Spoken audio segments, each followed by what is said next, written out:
Amém.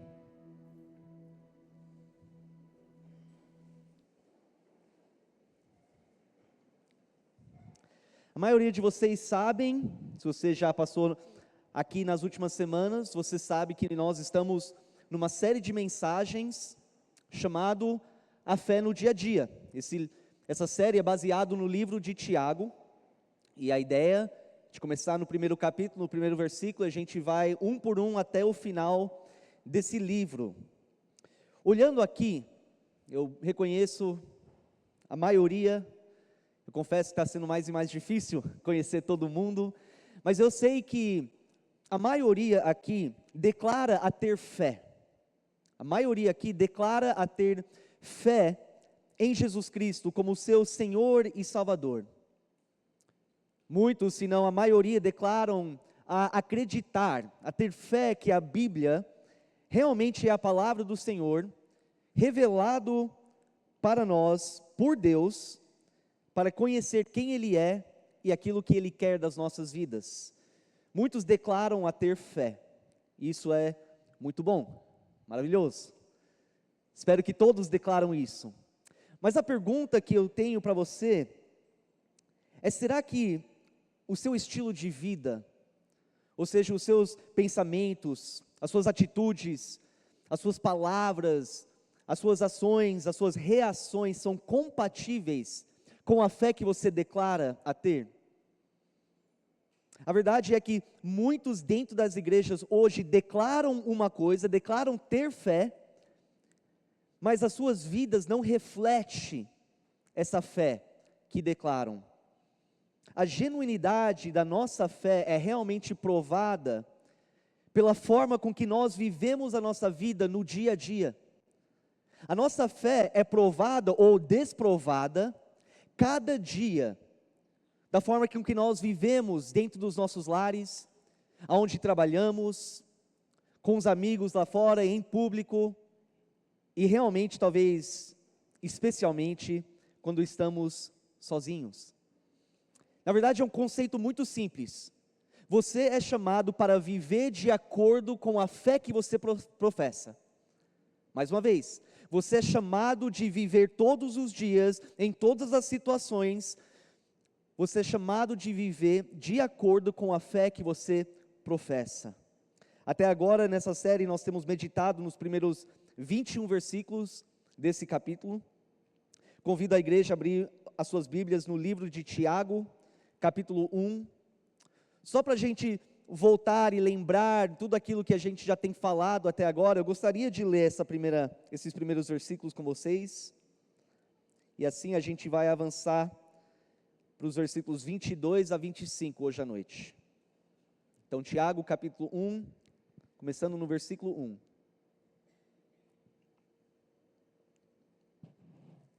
A palavra do Senhor diz assim: Tiago, servo de Deus e do nosso Senhor Jesus Cristo, as 12 tribos dispersas entre as nações, saudações. Meus irmãos, considerem motivo de grande alegria o fato de passarem por diversas provações, pois vocês sabem que a prova da sua fé produz perseverança. E a perseverança deve ter ação completa, a fim de que vocês sejam maduros e íntegros, sem lhes faltar coisa alguma.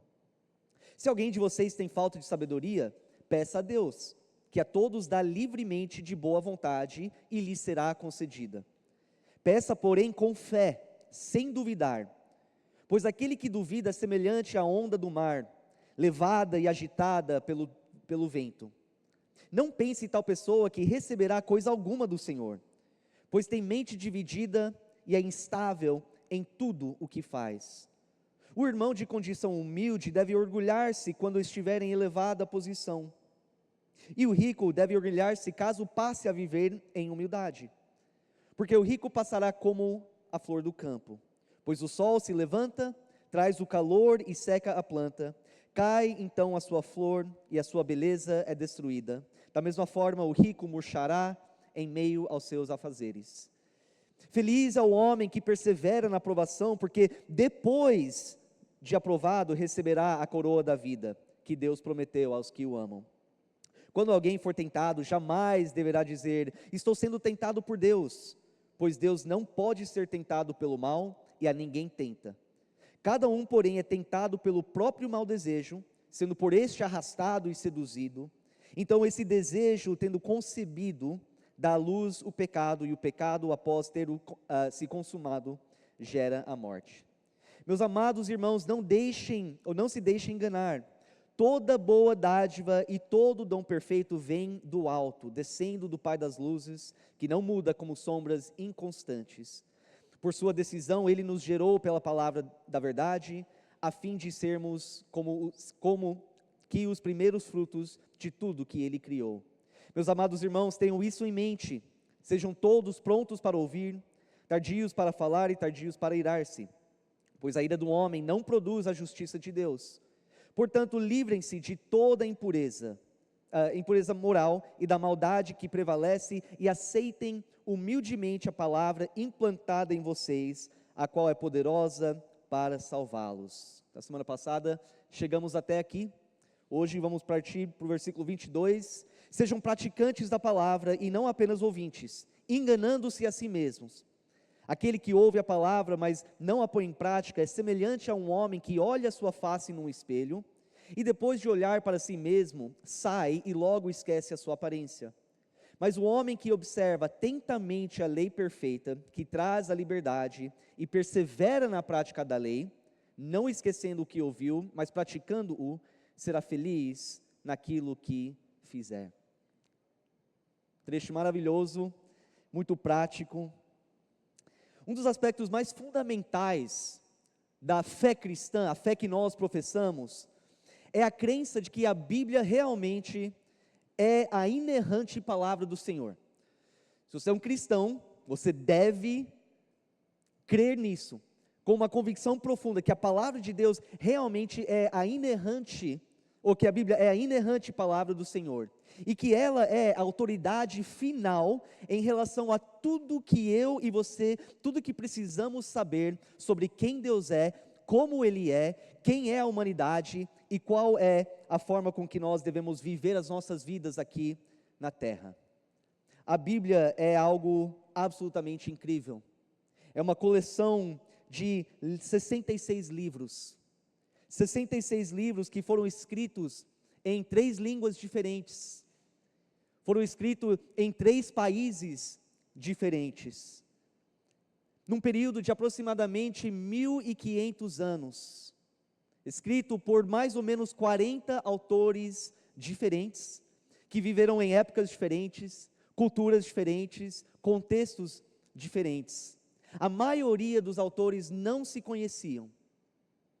E aí você pega esses 66 livros escritos por 40 autores que não se conheciam em 3 países, em 3 línguas diferentes, você junta tudo isso, e você tem uma história perfeita, do começo ao fim, sobre o assunto mais complexo que pode existir, Deus. Como que isso é possível? Como assim que isso é possível? Só existe uma explicação. Só existe uma explicação, que tudo isso aconteceu porque o próprio Deus revelou a sua palavra para nós, inspirando esses 40 homens a registrar essas palavras, e Ele tem preservado a sua palavra até hoje. Até que hoje temos a palavra em tablets, em celular, aplicativos. É incrível, absolutamente incrível. E é por isso que nós dedicamos tanto tempo estudando a palavra. É por isso que nós dedicamos tanto tempo ensinando e declarando e proclamando a palavra de Deus. Semana após semana, nós estamos aqui, domingo de manhã, domingo à noite, nas quarta-feiras, sexta-feira para os teens, sábado para os jovens. A palavra do Senhor é sempre e constantemente declarado e ensinado aqui nessa igreja.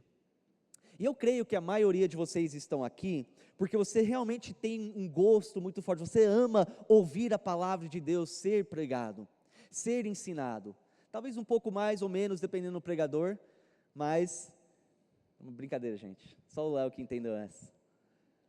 A maioria, eu creio que vocês realmente têm um amor para ouvir a palavra do Senhor, Porque a palavra do Senhor é perfeita e preciosa. Se você crê nisso, diga um amém. Ela é perfeita e preciosa. Agora você que disse amém. Você que acabou de falar amém, é isso mesmo. A palavra do Senhor é preciosa, ela é perfeita. Ela é a autoridade da minha vida. Você tem o mesmo amor em praticar ela? Você que ama ouvir a palavra, será que você tem o mesmo amor em praticar a palavra? Nós vivemos uma sociedade absolutamente saturada com informações e conteúdo sobre a Bíblia. Vocês concordam comigo? Pensa nas milhões e milhões de livros e músicas e artigos e blogs que foram escritos sobre as coisas da Bíblia. Quantas milhões e milhões de estudos e reflexões e pregações são postados no YouTube?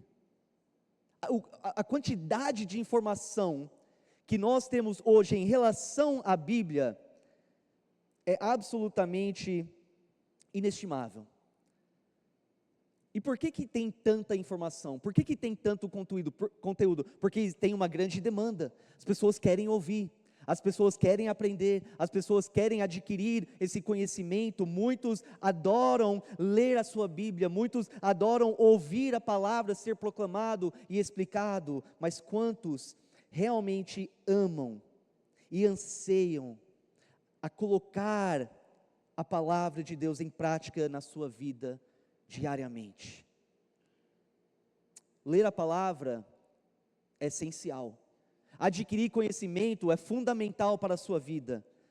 Aprender qual é a vontade de Deus para você enquanto você vive nessa terra esperando a volta dele é essencial. Sendo impactado e confrontado e desafiado por mensagens proclamado aqui do púlpito domingo após domingo, tudo isso é maravilhoso, tudo isso é muito bom. Mas nada disso adianta se nós não estamos nos esforçando para colocar todo esse ensinamento, esse conhecimento que a gente vai adquirindo em prática nas nossas vidas. Versículo 22, ele fala: sejam praticantes da palavra e não apenas ouvintes, enganando-se a si mesmo. Na verdade, é um conceito extremamente básico. Extremamente básico. A gente está falando sobre um conceito que é facilmente ensinado para crianças desse tamanho no culto infantil. É muito básico. Põe em prática aquilo que você aprende, aquilo que você ouve. Por que então que o Tiago achou importante incluir esse mandamento na carta? E por que é importante a gente hoje, mais de 2000 anos atrás, declarar isso novamente? Porque mesmo sendo tão simples e tão básico, a verdade é que existe muitos cristãos que sim, têm conhecimento, verdadeiramente têm conhecimento da palavra. Muitos cristãos que têm anos e anos de igreja, já ouviram talvez centenas e centenas de mensagens, ouviram muito a palavra do Senhor, mas não estão vivendo de acordo com o conhecimento que têm adquirido. É uma realidade muito comum em muitas igrejas. Será que você, sentado ali, ouvindo isso, analisando a sua própria vida, será que você pode dizer com sinceridade que você é um verdadeiro praticante da palavra de Deus e não apenas um ouvinte? Note o que o Tiago não disse aqui. O que ele não fala é: irmãos, sejam praticantes de algumas coisas na palavra do Senhor. Não fala isso. Irmãos, sejam praticantes das coisas que são fáceis e convenientes para colocar em prática na sua vida. Irmãos, sejam praticantes quando você se sente bem naquele determinado dia, quando tudo na sua vida está fluindo bem e quando todas as pessoas estão te tratando bem. Não. Mas quantas vezes nós tratamos a Bíblia dessa forma? Quantas vezes nós tratamos a Bíblia dessa forma? Nós escolhemos quais partes da Bíblia nós queremos realmente praticar. Nós ignoramos várias outras partes. Na verdade, é uma obediência seletiva. Será que você obedece o Senhor dessa forma? Escolhendo umas partes, ignorando outros? A obediência de muitos é baseado em como eles se sentem naquele dia. Então, se acordou mal naquele dia, coitado dos outros ao seu redor, porque naquele dia, esquece de humildade, de mansidão, esquece do amor, do respeito, do carinho. A obediência de muitos é baseado também nas circunstâncias da vida. Quando as coisas estão bem, a pessoa está na igreja, totalmente grato, alegre, feliz, servindo o Senhor. Mas quando as coisas começam a dificultar, quando vêm os problemas, a obediência muitas vezes para por aí. Muitas pessoas escolhem a obedecer apenas as partes da Bíblia que encaixa no seu estilo de vida. Ou seja, eu já tenho o meu jeito, eu já tenho o meu jeito de viver, o meu estilo de vida, aquilo que encaixa dentro do que eu já estou fazendo, isso eu pratico, isso eu obedeço. Mas se há algo na minha vida que vai contra o que eu já estou vivendo, eu ignoro. Quantas pessoas hoje tratam a Bíblia dessa forma, apenas obedecendo aquilo que é compatível com os seus interesses, gostos, desejos, ambições e sonhos? Desde que a Bíblia não requer e não exige muito sacrifício, muito esforço, desde que as partes da Bíblia são mais tranquilos e fáceis de seguir, aí está tudo bem comigo. Mas quando vem trechos e mandamentos desafiadoras, desconfortáveis, as partes da Bíblia que confronta o meu íntimo, que repreende os pecados na minha vida, as partes da vida que fere o meu ego, que destrói o meu orgulho, não, essas deixar de lado. Ser um praticante da palavra significa que você se submete por completo a toda a palavra do Senhor, independentemente de como você sente, do que você acha melhor para a sua vida, independentemente daquilo que está acontecendo na sua vida naquele momento. Ser um praticante da palavra é falar: Senhor, eu vou me submeter por completo a toda sua palavra. Ser um praticante significa que você obedece os ensinamentos de Cristo, independentemente de qualquer coisa, independentemente do seu temperamento, até independentemente das palavras e ações de outros.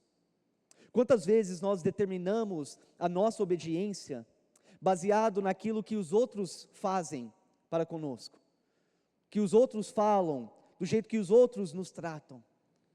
Senhor, eu lembro que o pastor Jans falou sobre ira, eu sei que a sua palavra fala, seja tardio para irar-se, mas Senhor, o Senhor viu o que minha esposa falou, o Senhor viu o que a minha esposa fez, o Senhor viu quão chato foi as minhas crianças essa semana. Não dá, às vezes tem que irar. Senhor, eu sei que, poxa, eu caí na imoralidade sexual, mas não tem jeito, as pessoas, o outro me seduziu. Senhor, eu sei que eu falei um monte de coisas que não deveria ter falado, mas aquela pessoa me ofendeu primeiro. O Senhor viu o jeito que essa pessoa me tratou? E aí? Eu não vou falar nada? Senhor, eu sei que eu preciso mudar as coisas na minha vida, mas é difícil. O Senhor sabe como eu fui criado, como essas coisas foram enraizadas na minha vida, sempre foi assim, acho que eu vou sempre ser assim. Quantos vivem com esse tipo de mentalidade, deixando as circunstâncias, os sentimentos, as emoções e outras pessoas determinar se vai ser um praticante ou não? Mas irmãos, o Tiago, inspirado pelo Espírito Santo aqui, ele não dá para nós espaço para inserir as nossas desculpas e as nossas objeções para não obedecer. Ele não dá espaço aqui para isso, O mandamento é nítido, é claro, é objetivo: sejam praticantes da palavra e não apenas ouvintes. É simples, é um conceito simples, mas é uma luta diária para realmente obedecer esse mandamento. Ser um praticante da palavra significa que você é intencional, você é deliberado em aplicar essas coisas para a sua vida. Sabe que você nunca vai ser um praticante da palavra verdadeiramente se você é um cristão passivo, se você não agir. Ser um praticante demanda ação. Vamos usar o exemplo de Tiago 1,19. 2 semanas atrás, eu trouxe uma mensagem baseado em versículos 19 e 20. Meus amados irmãos, tenham isso em mente. Sejam todos prontos para ouvir, tardios para falar e tardios para irar-se, pois a ira do homem não produz a justiça de Deus. Depois da mensagem, algumas pessoas vieram para mim para dizer quanto aquilo foi para eles, quanto aquela mensagem foi para eles. Esqueci, o irmão falou assim: parece que eu era a única pessoa na igreja, a pregação foi só para mim. E aí eu sei que todos os outros também foram impactados grandemente, só não teve tempo para me contar, né? Mas olha, e aí? E as pessoas que saíram daqui impactados com a palavra, falaram: aquilo foi para mim, eu tenho problema nessa área. Quantos, nessas últimas 2 semanas, realmente foram deliberados em aplicar? Porque eu sei que nas últimas 2 semanas não foi 1000 maravilhas. Eu sei que com certeza aconteceu algumas coisas que perturbou você, que frustrou você, que talvez despertou aquela ira, que quis levar você a falar e falar e falar e deixar de ouvir. E aí, nestes momentos, você lembrou da palavra que você ouviu e escolheu a colocar aquilo em prática? É disso que estamos falando. É ouvir a palavra e depois, nas diversas situações e circunstâncias, nas tribulações e as tentações, nestes momentos que nós lembramos o que ouvimos e nós praticamos aquilo. Infelizmente, o que acontece hoje em dia, e eu sou culpado disso também, nós ouvimos e ouvimos e ouvimos no domingo de manhã e domingo à noite e quarta-feira, e nós voltamos para casa e no próximo dia começa a rotina e a correria e esquecemos de muito que ouvimos. Como que eu vou colocar em prática aquilo que eu não lembrar? Ser um praticante exige empenho. Eu costumo falar isso sempre para os homens na EBD nos domingos de manhã. Eu falo: cara, se a gente não estiver determinados, nos empenhando verdadeiramente a colocar tudo isso que a gente está aprendendo em prática, estamos perdendo tempo. Estamos perdendo tempo. Estamos vindo aqui constantemente ouvindo, mas é uma perca de tempo, porque não estamos colocando em prática. Agora, fazer o que estamos fazendo aqui é fácil. Você que está ouvindo, essa é a parte fácil. A gente entra aqui, nós cantamos alguns louvores, e aí nós sentamos e descansamos, e ouvimos a palavra ser proclamada e explicada. Essa parte é fácil. A parte difícil é voltar para casa e colocar todas essas coisas em prática na segunda-feira, na terça-feira, na quarta, na quinta, na sexta, no sábado, diante de todas as distrações e as frustrações e as tentações e as dificuldades e os desafios que nós enfrentamos. Essa parte é difícil. É difícil ser um praticante da palavra porque exige que você negue a si mesmo. Não tem como ser um praticante da palavra se você não está disposto, determinado a negar a si mesmo. Ser um praticante exige que você lute todos os dias, que você lute intensamente contra as suas paixões, contra as emoções, os sentimentos, os pensamentos negativos. Exige que você faz morrer os desejos da carne, os atos do corpo. É lutar, é matar o velho homem, é negar a preguiça, o orgulho, o egoísmo, a cobiça, a ira, é fazer tudo isso morrer. E isso nem sempre é fácil. E talvez alguém aqui está pensando: mas é possível? Esquece se é fácil ou não, é possível, realmente ser um verdadeiro praticante, conseguindo negar a si mesmo e atacar e lutar contra as tentações e fazer morrer os atos do corpo, hoje eu quero que você saiba, absolutamente é possível. O apóstolo Paulo fala em Romanos 8,13, que é possível fazer morrer os atos do corpo, como? Através do Espírito Santo. Então, se você hoje à noite é um filho de Deus, você se arrependeu dos seus pecados, por meio da fé você clamou para Cristo te salvar e te dar uma nova vida, Ele colocou o Espírito Santo para habitar em você, então você tem tudo o que você precisa para realmente vencer o pecado e ser um praticante da palavra. Você tem todo o poder que você precisa para conseguir viver verdadeiramente como praticante da palavra. Mas mesmo assim é um esforço, é trabalho, é empenho, é ser constantemente, deliberadamente buscando a fazer o que é bom e de negar o que é ruim. Mas é um esforço, infelizmente, que muitos cristãos não querem fazer. Não querem fazer.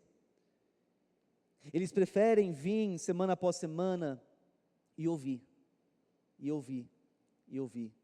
Eles preferem durante a semana assistir pregações no YouTube, pensando que desde que estão ouvindo, desde que estão aqui ouvindo, está bem com Deus.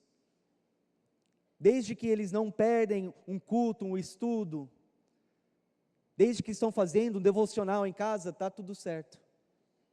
Meus irmãos, não se enganam. Versículo 22 novamente, sejam praticantes da palavra e não apenas ouvintes, enganando-se a si mesmos.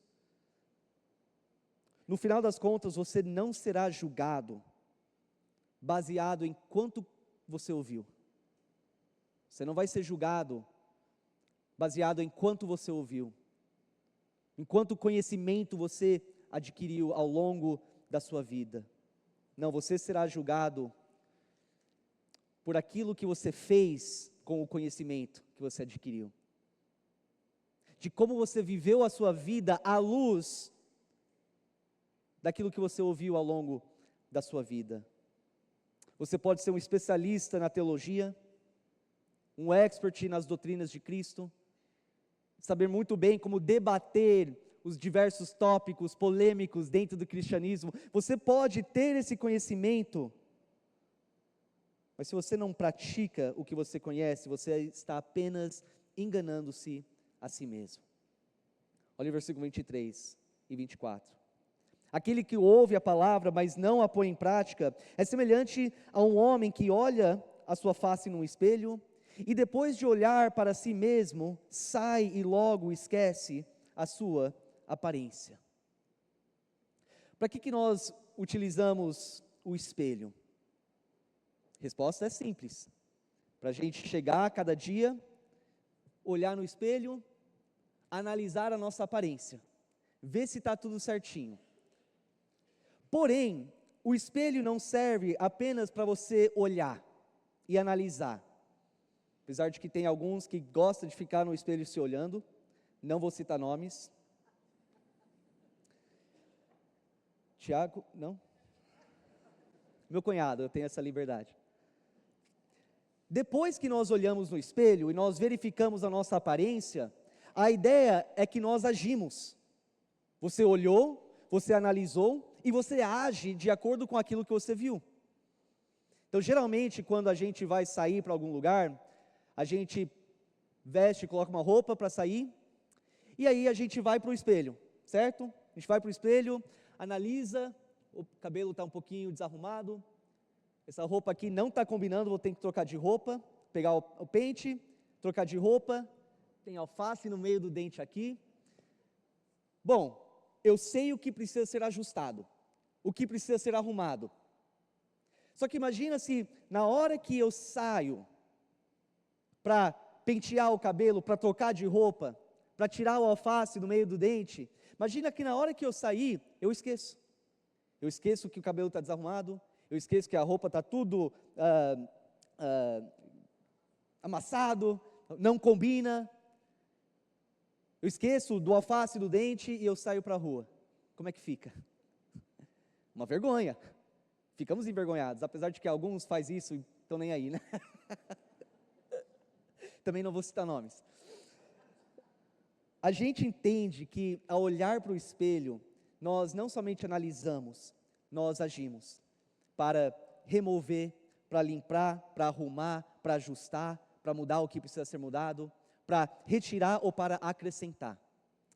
Esses dias atrás, o meu filho, Tyler, tem 10 anos.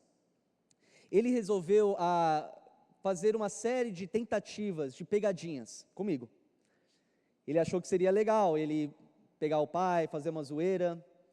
Ele foi no meu quarto, entrou no banheiro, colocou um copo descartável em cima da porta, para que na hora que eu entrasse, ia cair a água em cima de mim, certo? Só que como o irmão dele já tinha feito isso com ele, algumas horas antes, eu estava esperto. Abri a porta assim, né? Água caindo no chão e tudo bem. Mas eu fiz o que todo bom pai faria nessa situação. Eu decidi tomar vingança.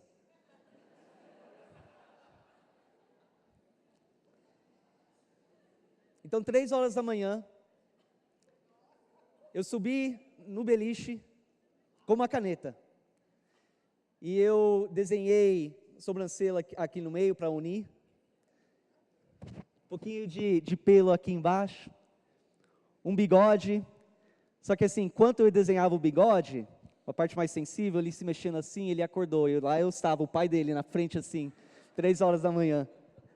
E eu falei, cara, você tá roncando muito alto. E ele, é. Falei, vai, dorme. Dei um tempo, voltei a finalizar a obra de arte. No próximo dia, eu acordei mais cedo e retirei todos os espelhos que a gente tem. Escondi todos. Sabendo que o Tiago e a Heather iam vir buscar ele para levar para a escola, eu liguei para eles antes. Falei, olha, finge que está tudo certo. Não fale nada. Não fale nada. Não faz nenhuma careta, não dá risada, finge que está tudo normal. Então o Tyler acordou, desceu a escada, eu olhando para a cara dele assim, tinha que fingir também. E durante aquela meia hora, ele não tinha noção nenhuma. Faltando 2 minutos para eles chegarem, eu falei, Tyler, vai pregar a sua camiseta da máquina de secar roupa. O que ele faz? Ele vai para a máquina, na hora que ele desce assim, ele vê na máquina a sua reflexão. Ele sai do quarto dando risada, eu quase peguei ele, ia ser muito bom. Ia ser muito bom, ele ia aparecer na escola sem saber. Só que aquele espelho acabou com tudo, acabou com a brincadeira. Mas o que ele fez? Ele viu, ele analisou, viu o problema e agiu. Foi diretamente para o banheiro, lavou o rosto. Não era uma caneta permanente, não sou tão ruim assim. E ele limpou tudo e foi para a escola de boa. Irmãos, a Bíblia é um espelho espiritual. A Bíblia é um espelho espiritual que revela para nós a nossa aparência espiritual. Da mesma forma que o espelho revela para nós a nossa aparência física, a Bíblia revela a nossa aparência espiritual. Hebreus 4:12. Hebreus capítulo 4, versículo 12. Olha só. Pois a palavra de Deus é viva e eficaz, e mais afiada que qualquer espada de 2 gumes. Ela penetra até o ponto de dividir a alma e o espírito, juntas e medulas, e julga os pensamentos e as intenções do coração. Quando nós olhamos para a palavra, para esse espelho espiritual, nós enxergamos exatamente quem nós somos. Nós enxergamos a condição verdadeira do nosso coração. Por meio da palavra que nós enxergamos quais são os motivos e as intenções e os atos errados que ainda permanecem em mim, que eu preciso limpar, que eu preciso tirar. O que é na minha vida que está faltando? Quais são as qualidades, as características de Cristo que eu preciso ainda acrescentar na minha vida? A palavra de Deus revela quem nós realmente somos. Mas qual vantagem tem tudo isso? Qual benefício isso tem? Se eu enxergar a condição verdadeira da minha vida, se eu enxergar aquilo que eu preciso fazer ou não fazer, e não agir. O que adianta eu olhar no espelho que é a palavra, e depois não me empenhar para arrumar, para ajustar, para corrigir, para remover, ou para acrescentar? É a mesma coisa do que nem olhar para a Bíblia. Não há diferença nenhuma entre a pessoa que nem olha e a pessoa que olha, mas não coloca em prática. É como se nem tivesse a palavra de Deus. É como se fosse um homem que olha no espelho, sai e esquece. Não coloca em prática.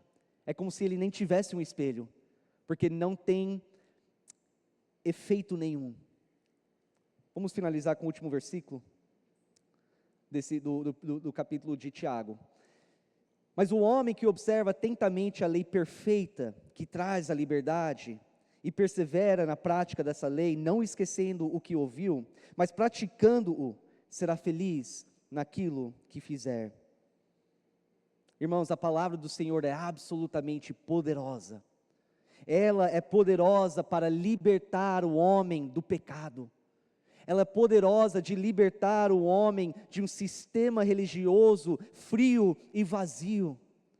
A palavra do Senhor é poderosa para transformar profundamente o caráter do homem. Ela é poderosa para limpar e purificar e santificar. Mas você somente receberá esses benefícios gloriosos quando você escolher a perseverar na prática da palavra de Deus diariamente. O Tiago ecoa, na verdade, aqui nesse trecho, as palavras de Cristo no final da pregação na monte. Vamos finalizar olhando rapidamente para isso. Mateus 7, versículos 24 a 27.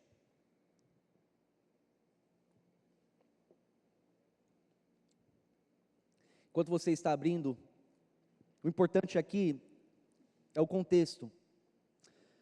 Jesus, desde do capítulo 5 a 7, ele vem pregando e ensinando vários assuntos, várias coisas diferentes. Ele vai abrindo a mente daquele povo naquela época com os seus ensinamentos divinos. E olha como ele finaliza essa mensagem gloriosa. Depois de tudo que ele fala, olha como ele finaliza a sua lição. Portanto, quem ouve essas minhas palavras e as pratica é como um homem prudente que construiu a sua casa sobre a rocha. Caiu a chuva, transbordaram os rios, sopraram os ventos e deram contra aquela casa. E ela não caiu, porque tinha seus alicerces na rocha. Mas quem ouve essas minhas palavras e não as pratica é como um insensato que construiu a sua casa sobre areia. Caiu a chuva, transbordaram os rios, sopraram os ventos e deram contra aquela casa, e ela caiu. E foi grande a sua queda. Aquele que obedece à palavra do Senhor, que ouve, que aprende e que coloca em prática, é uma pessoa sábia. E quando vêm as tempestades da vida, as dificuldades, as tribulações, ela se mantém firme no lugar, porque os alicerces dela estão em Cristo, nos ensinamentos de Cristo. E os ensinamentos de Cristo colocado em prática fortalece, edifica o homem, a mulher, para lidar com as tempestades da vida, para aguentar, para suportar e para vencer, e permanecer fiel ao Senhor. Mas aquele que só ouve, e ouve, e ouve, e aprende, mas não coloca em prática, quando vem as tempestades da vida, vai cair. E a queda muitas vezes é feia. Não tem força para perseverar, não tem ânimo para aguentar, e ela cai. Nós vamos ter um último louvor neste momento.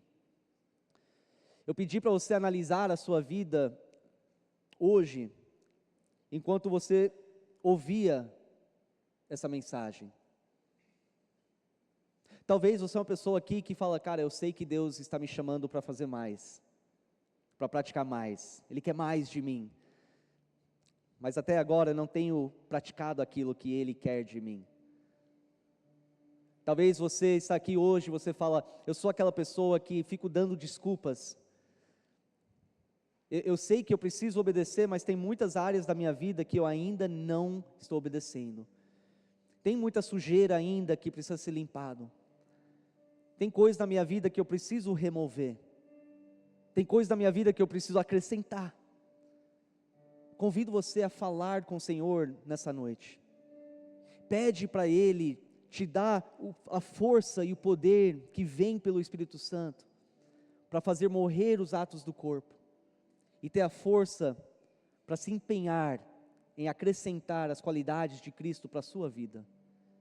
Convido você a se levantar neste momento. Eu não conheço o seu coração. Também convido você a vir até a frente, se ajoelha, converse com o Senhor.